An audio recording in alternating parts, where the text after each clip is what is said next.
Good evening. My name is Carla Thompson, and I'll be your hostess tonight for In Our Community. And my guest tonight is Bruce Cotter. And as you may have guessed, Bruce plays the bagpipes. Tell me, Bruce, how long have you been playing? I've been playing bagpipe for 31 years now. Wow. And how did you get interested in playing? Well, when I was 7, the family and I went on a European vacation. We ended up in Scotland at the Edinburgh Castle and saw the military tattoo. The military tattoo is a performance of about 300-400 pipes and drums with other instruments.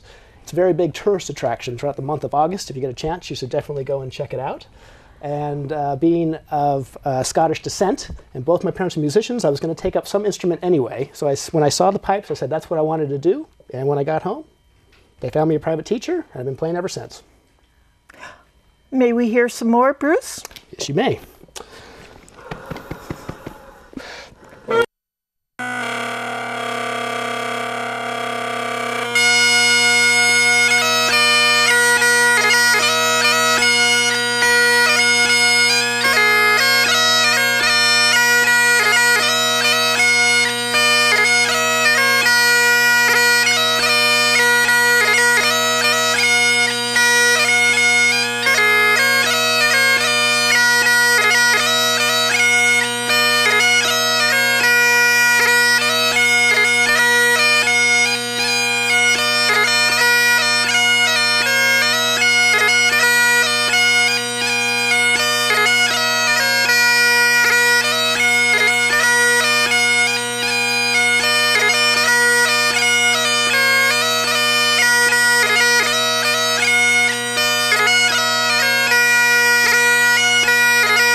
Wasn't that wonderful? Bruce, could you tell me about the origins of bagpipes? Yes, I can. The bagpipe originated somewhere in Turkey. And there are 76 different types of bagpipes in the world. Just about every country has their own type of bagpipe. And the origin of the bagpipe itself is kind of a generic thing. There were always horns throughout all the different countries. And someone got the bright idea to slaughter an animal, turn it into a bag, and thus the bagpipe was born. What part of the animal? Was it the stomach or? No, it's just the skin. Sheepskin. Sheepskin. Yes. Mm-hmm. And also, you're wearing such a colorful outfit. I was wondering if you could describe your outfit and tell us what the different parts are. Yes. Let's start with the shoes. These are the ghillie brogues. These are your standard dress shoe for the bagpipe. The socks, these are called kilt hose, and they're made out of wool. And on the side here, we have the flash. Flash are just extra pieces of material from the kilt, just to give a little flair. Now, what I'm wearing here, this is the kilt. This is also my family tartan. This is the Royal Stuart. We have a kilt pen, just for decoration. This is called the sporran. The sporran is my pocket. We have 24 feet of material in the kilt, and they forgot to put in a pocket. So here it is. I'm wearing the doublet jacket today, and the nice belt buckle, a little Celtic design, one of my favorites. And that's about it, but it's all wool. So we got a lot out of our sheep. Yes, you sure did. And could we hear a little bit more? Oh, yes, you may.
Wonderful. I'll give you a second. Oh, cheers. Yes. He's really working up a sweat, ladies and gentlemen. Can you tell me how the instrument is made? What is it made of? Okay, we have 3 different things here with the bagpipe. We have African blackwood, Spanish silver, and Indian ivory. This instrument was made in 1917 by Peter Henderson in Scotland. There are similar instruments in museums in Scotland that have bullet holes in them. The bag is made out of sheepskin. There are 4 reeds in the instrument, 1 in each of the drones, and 1 here in the chanter. So basically you just blow and squeeze, move your fingers real fast, and that's all there is to it. I don't know, the way you're moving so fast. How does the bagpipe work besides the blow and squeeze? Is there... Well, that's mostly it. That's it. There's a lot of blowing and squeezing going on. So the blow stick fills up the bag. I have about 4 or 5 extra breaths of air in here, about 4 or 5 seconds worth. I strike the bag. It causes air to go through the drones, gives you that hum sound. Once that's going, I'll squeeze a little bit harder on the bag, and that'll bring in the chanter. Once the chanter is going, I keep that pressure solid the whole time until I'm done. And then when I'm about ready to finish, I'll stop blowing, squeeze down until there's very little left in the bag, and then I'll release. So you get a clean cutoff. Wow, impressive. Can you give us a little bit more music? Absolutely. Okay.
for the Irish out there. Why don't you have another drink? Yes, please. Yes, you need it. Okay. What are the traditions that surround the bagpipes? Well, there are a few different traditions. There are the ones that are probably the most well known. From the military background of the bagpipe, we have a lot of bagpipes at funerals, and also for weddings. And these are my favorite, though. These little private get-togethers. Let's play some fancy stuff for you. But it's mostly because when the bagpipe was taken over by the military, it became regimented, and then competition was created, and then the standard of piping from then on has been the same. So those are the traditions. How long does it take to learn to play the bagpipes? Including today? Yeah. They say it takes 21 years to become a piper. 7 years of listening, 7 years of practicing, and 7 years of performing. That's probably about right. It definitely takes about 10 years to get the hang of it. You don't actually start on the full-size bagpipe. You start on what's called the practice chanter. So you learn the basic fingering for about a year, maybe 2 years, before you even get onto the big pipe. And then it takes about another 2 years just to kind of get comfortable with the blowing and the squeezing. So about 7 years just to get the basics down. Wow. Mm-hmm. That blows me away. Do you teach bagpipes by any chance? Oh, I do teach bagpipes. I play bagpipes professionally for my living. I teach about 3-4 days a week. I teach all ages, children up to whatever. Whoever wants to come, I will teach you. But I mostly play funerals, weddings, private parties, and that's what I do for a living. Well, do you have any more songs for us? I do. Why, thank you.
How can somebody get in touch with you if they'd like you to perform or to receive lessons? Well, you can, the easy one is to Google San Jose bagpipe player and Bruce Cotter will come up.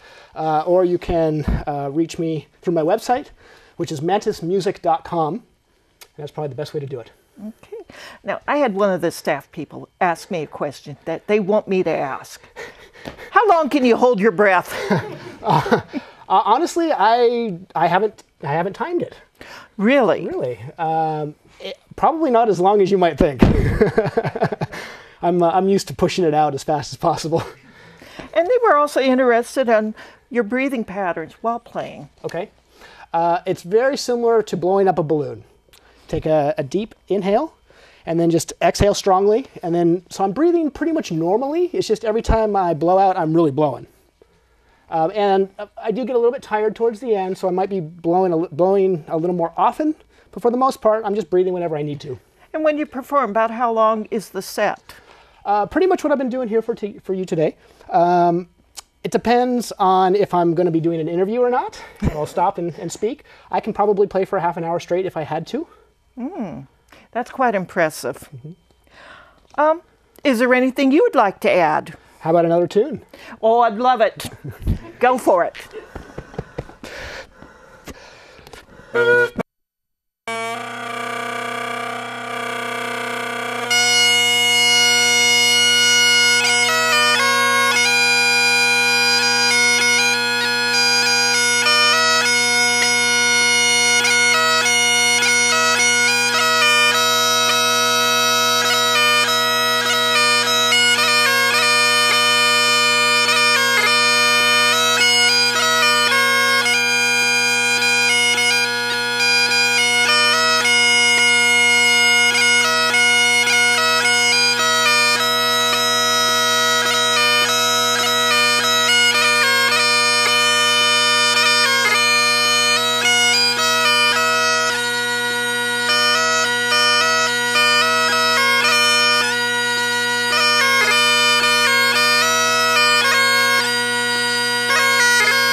My guest today was Bruce Cotter, a superb